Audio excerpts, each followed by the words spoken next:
Recently, our production crew got the opportunity to compare the performance of the most popular motorcycle lifts for big wheels 700-pound touring bikes on the market today.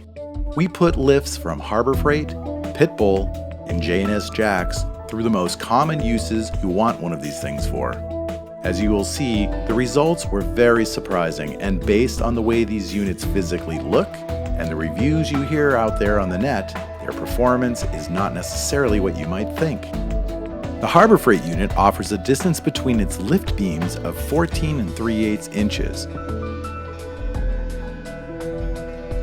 a maximum lift elevation of 16.5 inches, and a minimum beam height of 5 inches.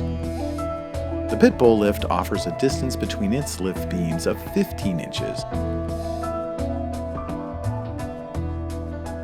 a maximum height elevation of 23 inches,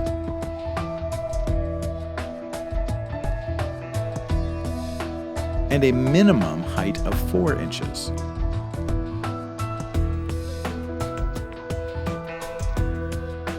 The J&S Jacks unit offers a distance between lift beams of 17 inches,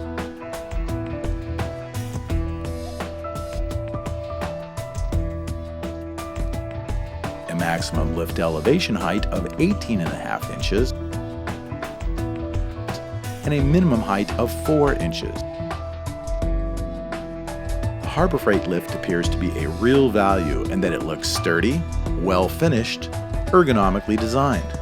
It has all the stuff the other Jacks do, like a hydraulic bottle, and wheels, and a fancy yellow shiny paint job. And heck, it's only $100.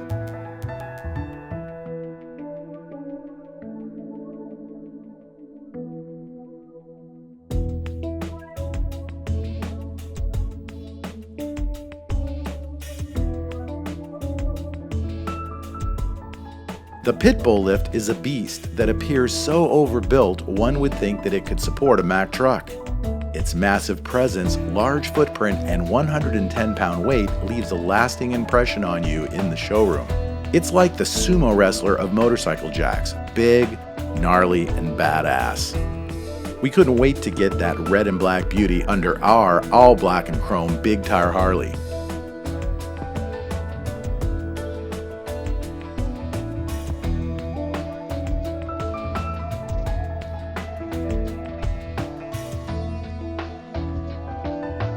The J&S Jacks lift is very compact and impressively designed.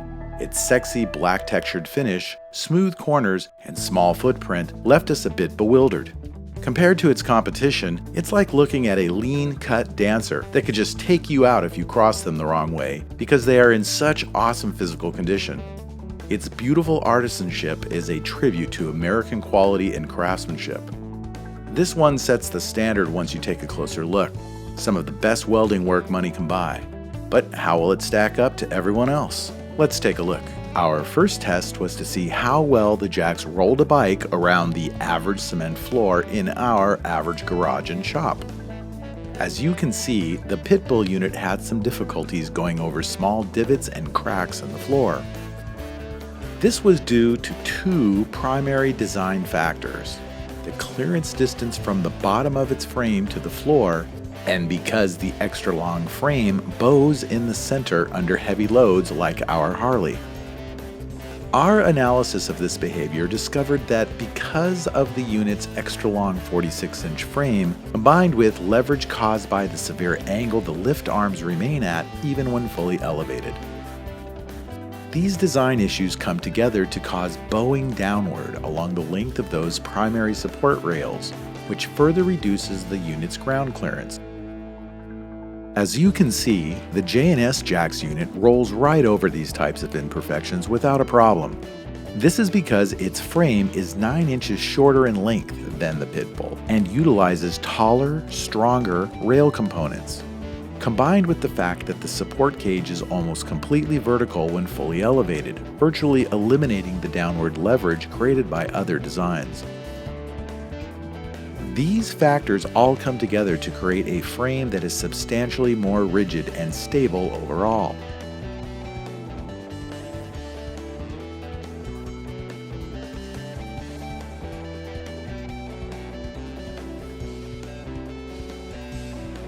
Our next test was to see how easy it was to work on our bike once it was up off the ground. Cleaning your bike while it's up on the jack, while sitting on a stool, is probably what you will use your jack for more than anything else, so let's see how they do. The Pitbull jack is fairly sturdy. However, you will notice how bouncy the bike is as it's being lifted. This is due to its less than super rigid frame design. The structure is actually flexing against the weight of the load. Probably our biggest disappointment with the Pitbull is the thing that we thought made it the superior product for big bikes: its physical size.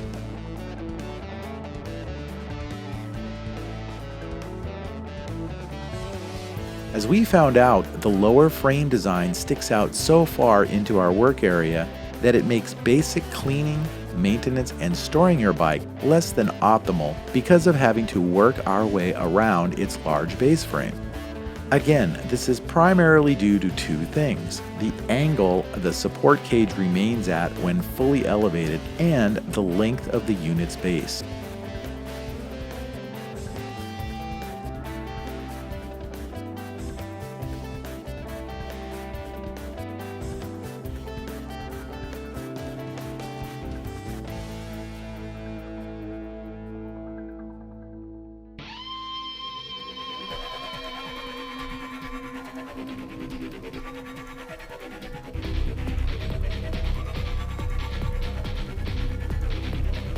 The J&S Jax unit is a completely different animal.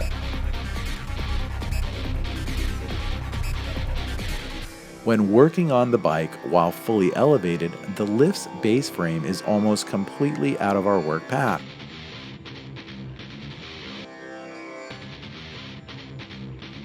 And the stool rolls along unobstructed so we can get to all those nooks and crannies at a comfortable work position.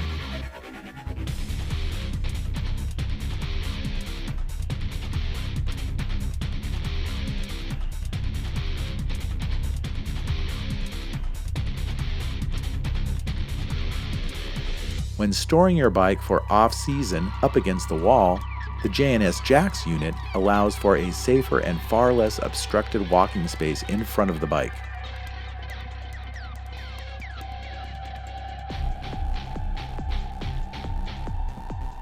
It's important to point out that the Harbor Freight product was so unstable with the touring bike payload that we did not feel secure in lifting our $28,000 demonstration Harley up on it at any height, much less moving a bike around on that jack while elevated. Aside from the obvious safety issues with that lift, which are clearly demonstrated in our stability test, the casters on the thing are made of steel and sound like fingernails on a chalkboard as you move the jack around, even without a payload. So you won't see us demonstrating the yellow one on most of our tests, no thanks. The Pitbull lift elevates your bike securely and offers 3 locking height positions. You can see how the engineering used in this product actually causes the entire base frame to flex and distort to a point where the wheels are coming off the ground. This is no bueno, amigo. Thank goodness some genius engineered a big bike lift properly, and those are clearly the geniuses at J&S Jax. As you can see, their structure is extremely rigid, thus eliminating the bouncy flex behavior that plagues the other designs. Certainly one of the greatest features of a bike lift is its ability to safely move your bike around with ease and agility. What we discovered in this test was equally as surprising. The J&S Jax design is a dramatically better engineered product for 4 primary reasons. Each primary beam in the base frame structure incorporates a superior geometry and is crafted from stronger materials using a design that is substantially less susceptible in its center to downward vertical distortion. Reason 2. The lift arms are slightly shorter, which radically reduce the amount of downward leverage these arms create while moving through their lift cycle. Reason 3. The lift arm assembly rests at an almost completely vertical position when fully elevated, thus eliminating additional downward leverage to the base frame. Reason 4. The width between each lift skid is 17 inches, which reduces the bike's horizontal leverage to the lift assembly. Simply put, the J&S Jax lift is engineered better than any other product of this type, period.